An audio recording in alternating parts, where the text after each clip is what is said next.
소리뉴스는 알파레타에 위치한 이탈리안 퓨전 패밀리 레스토랑 루치스, 여러분의 눈높이에 맞춰 정조준하는 교통사고 전문 정준 법률사무소, 한 곳에서 시작되는 안정된 미래, 선우앤 선우 종합보험 후원으로 만들어지고 있습니다. 8월 29일 금요일 뉴스웨이브 25 소리뉴스입니다. 다가오는 노동절 연휴를 맞아 하츠빌드 잭슨 애틀란타 국제공항은 27일부터 9월 3일까지 230만 명이 넘는 여행객이 이용할 것으로 예상하고 있습니다.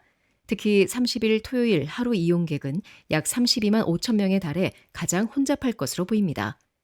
조지아교통부는 29일과 30일을 최악의 정체 구간으로 꼽으며 29일 낮 12시부터 모든 차선 폐쇄를 중단해 교통 흐름을 원활히 하겠다고 밝혔습니다.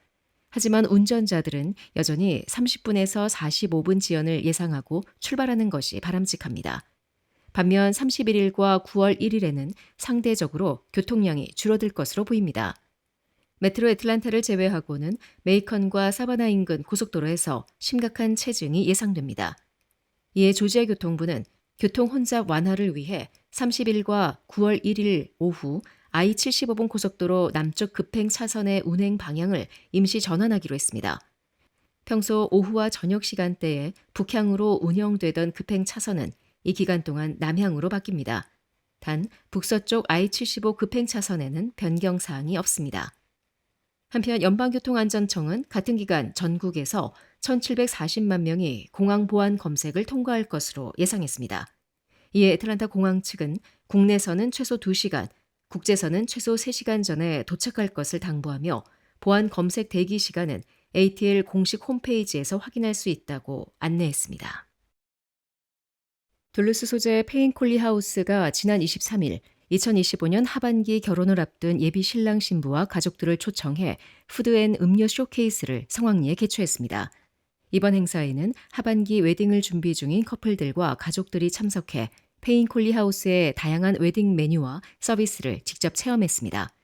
특히 청첩장 매체, 결혼 답례품 업체, 웨딩 사진 업체 등 웨딩 관련 다양한 협력 업체들도 참여해 예비 부부들에게 폭넓은 선택지를 제공했습니다. 에피타이저부터 메인 메뉴, 디저트까지 이어지는 다채로운 음식들은 참석자들의 큰 호응을 얻으며 웨딩 메뉴의 품질을 다시 한번 입증했습니다. 메인 요리로는 피칸 크러스트 치킨과 마데이라 주스, 버번 BBQ 연어 필레, 로스트 비프 텐더로인, 허브 크러스트 연어 등이 선보였으며 로스트 베지터블 스트루델, 시어드 치론즈, 필레 미뇽 등 다양한 쇼 플레이트도 준비돼 참석자들의 입맛을 사로잡았습니다. 행사장은 아름다운 꽃장식과 세련된 테이블 세팅으로 로맨틱한 웨딩 분위기를 한층 더했으며 화려한 장식은 참석자들의 시선을 사로잡았습니다. 150년 전통의 페인콜리 하우스는 둘루스 지역에서 전통과 현대적인 감각이 조화를 이루는 웨딩 장소로 잘 알려져 있으며 2024 베스트 오브 귀넷 어워드를 수상하며 20년째 명성을 이어오고 있습니다. 또한 조지아주 하원 결의안과 조지아주 국무장관실로부터 아웃스탠딩 조지아 비즈니스로 공식 선포되며 품질과 서비스의 우수성을 인정받았습니다.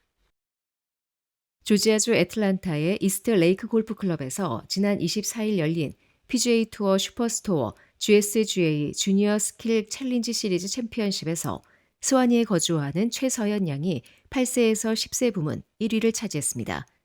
이번 대회는 조지아주 전역에서 열린 2025년 GSGA 주니어 스킬 챌린지 시리즈를 통해 선발된 각 연령 그룹별 10명에서 11명의 선수들이 결승전을 겨루는 자리였습니다. 대회 종목은 퍼트, 칩, 피치 3가지로 구성됐으며 선수들은 각각 2번의 기회를 통해 기량을 선보였습니다. 올해 대회에는 5세부터 13세까지 약 60명의 주니어 골퍼가 참가해 기량을 겨뤘습니다. 이 가운데 8세에서 10세의 그룹에서 최양은 집중력과 침착함을 앞세워 영예의 우승 트로피를 품에 안았습니다. 레벨크릭 초등학교 4학년에 재학 중인 최양은 골프를 시작한 지 2년밖에 되지 않았지만 많은 관중 앞에서도 흔들림 없이 경기를 진행하는 모습이 눈길을 끌었습니다. 최양은 이번 대회 우승에 대해 감사함을 표현하며 앞으로도 꾸준히 연습하여 더 좋은 성과를 이루고 싶다는 포부를 밝혔습니다. 1868년 창간 이후 미국 남부대표 일간지로 자리매김해온 애틀란타 저널 컨스티튜션이 오는 12월 30일자를 마지막으로 인쇄판 발행을 중단합니다. 앤드루 모스 발행인은 28일 성명을 통해 157년 역사 속에서 인쇄판은 독자들의 삶과 함께했지만 이제는 디지털 플랫폼을 통한 뉴스 전달이 더욱 효과적인 시대라며 AJC는 모든 역량을 디지털 저널리즘에 집중할 것이라고 밝혔습니다. 모스 발행인은 뉴욕타임스와의 인터뷰에서 신문을 인쇄해 트럭으로 나르고 각 가정에 배달하는 방식은 오래전부터 비효율적이었다며 앞으로는 온라인과 모바일을 통해 독자들에게 더 빠르고 직접적으로 다가가겠다고 강조했습니다. AJC는 인쇄판 중단 이후 새로운 모바일 앱을 선보일 예정입니다. 이 앱에는 뉴스 기사뿐만 아니라 뉴스레터, 팟캐스트 등 멀티미디어 콘텐츠가 포함됩니다. 또한 경영진은 독자들과 직접 만나 변화의 배경을 설명하는 순회 간담회를 개최하며 창간 157주년 기념 행사도 병행할 계획입니다. 한편 AJC의 이번 결정은 미국 전역에서 진행 중인 지역 언론사들의 디지털 전환 흐름 속에서 또 하나의 이정표로 기록될 전망입니다. 도널드 트럼프 대통령이 기준금리 인하를 줄기차게 요구하는 가운데 트럼프 대통령이 임명한 연방준비제도 이사가 향후 3개월에서 6개월간 금리 인하가 이루어질 것이라고 예상한다고 밝혔습니다. 크리스토퍼 월러 연준 이사는 어제 마이애미 경제클럽 연설문에서 노동시장의 붕괴를 막기 위해 다음 달 기준금리 인하를 지지하겠다며 이같이 밝혔다고 로이터 통신이 보도했습니다. 월러 이사는 기준금리를 결정할 내달 연방공개시장위원회 회의에서 오늘 내가 아는 것에 기반해 25bp, 즉 0.25%의 금리 인하를 지지할 것이라고 말했습니다. 월러 이사는 또 현재 확보된 데이터에 근거해 9월에 0.25%보다 더 큰 금리 인하가 필요하다고 생각하지 않는다면서도 내달 8일 나올 8월 고용보고서가 경제가 상당히 약화하고 있고 인플레이션이 잘 억제되고 있음을 가리킨다면 내 견해가 바뀔 수 있다고도 언급했습니다. 이에 파이낸셜 타임스는 이 발언을 두고 빅컷, 즉 0.5%포인트 금리 인하를 지지할 수 있다는 입장을 밝힌 것으로 해석했습니다. 3년 6개월째 이어지는 러시아 우크라이나 전쟁 종식을 위한 미국 주도의 평화 협상이 교착 상태에 빠진 가운데 러시아가 우크라이나 수도 키이우를 맹폭했습니다.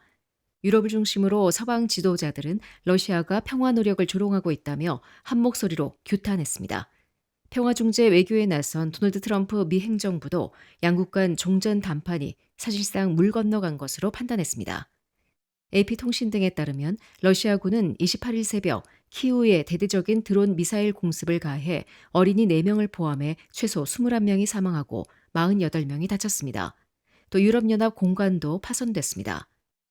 한편 우크라이나 공군은 러시아가 드론 598대, 미사일 31발을 발사했다고 밝혔습니다. BBC는 이번 공습이 지난 15일 미국 알래스카에서 열렸던 트럼프 대통령과 블라디미르 푸틴 러시아 대통령 간 미러 정상회담 이후 첫 대규모 공격이라고 보도했습니다.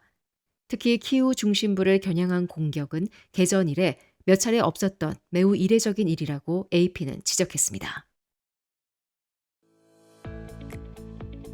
지금까지 8월 29일 금요일 소리뉴스였습니다. 좋은 주말 보내십시오. 고맙습니다.